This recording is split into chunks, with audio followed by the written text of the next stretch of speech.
Friends, West বেঙ্গলে যদি election commission SR না করতো, স্পেশাল ইন্টেন্সিভ রিভিশন, তাহলে আমরা জানতে পারতাম না যে পশ্চিমবঙ্গে এমন ভোটার আছে 11,85,230 জন ভোটার আছে যারা কিনা 15 বছর বয়সে পিতা হয়েছে।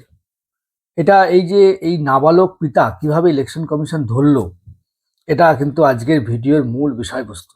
যে কিভাবে যারা তথ্য দিয়েছে, যারা লিঙ্কেজ দিয়েছে, তাদের পিতাদের প্রোজেনি লিঙ্কেজ দিয়েছে, তারা অতটা খেয়াল করেনি। কিন্তু ইলেকশন কমিশনের সাইট, ইলেকশন কমিশনের আধুনিক প্রযুক্তি, এআই প্রযুক্তি কিন্তু সেটা ধরে ফেলেছে।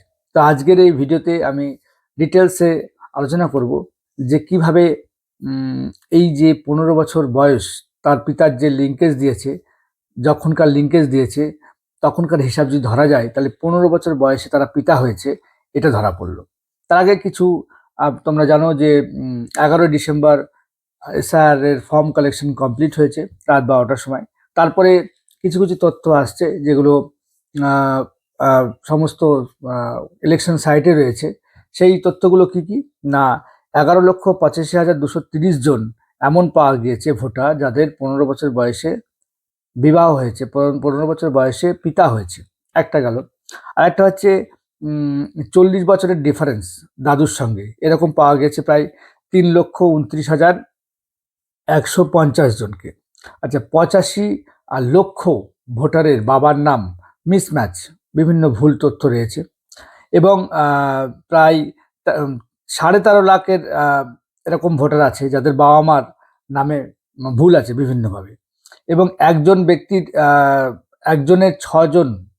একজন ছজনের পিতা, এরকম প্রায় 24 লাখ লোক রয়েছে। টোটাল 1,67,45,911 জন এরকমভাবে ডিসক্রিপেন্সি লিস্টে এসছে, যাদের সম্ভাব্যভাবে তাদেরকে স্ক্রুটিনি করা হবে এবং তাদেরকে হিয়ারিংয়ে সম্ভাব্যভাবে ডাকা হবে, বিভিন্ন তথ্য দেওয়া হবে, তারপরে তাদের ফাইনালি ভোটে নাম উঠবে।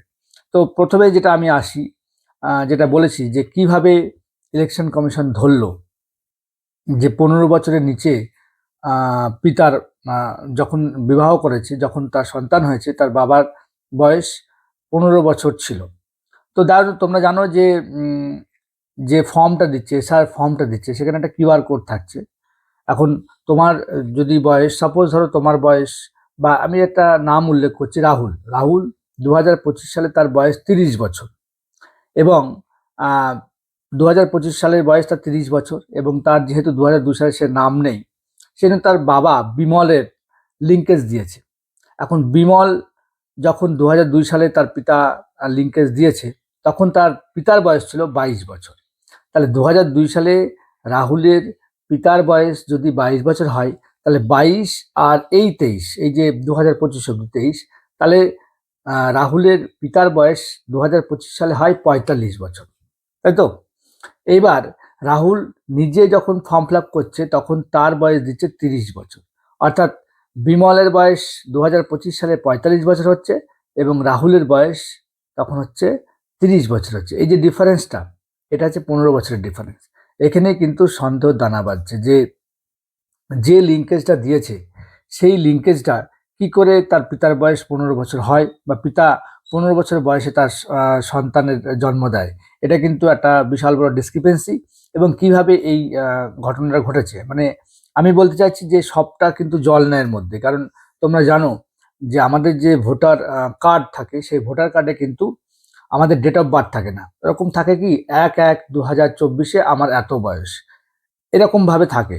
তার ফলে তখন যারা ভোটে নাম তুলেছে, তারা হয়তো কোনো গন্ডগোল করতে পারে। আমি বলছি সাপোজ এটা হয়েছে, আমি বলছি না, গন্ডগোল করতে পারে। এবং তখন কিন্তু একটা সাপোজ বয়স দিয়ে দিয়েছে এত বছর হবে, কিন্তু অরিজিনালি তখন তাদের বয়স 18 বছরের পার হয়ে গিয়েছে, বা সেটা তারা খেয়াল করেনি, ভোটার কার্ডও তারা রেকটিফাই করেনি।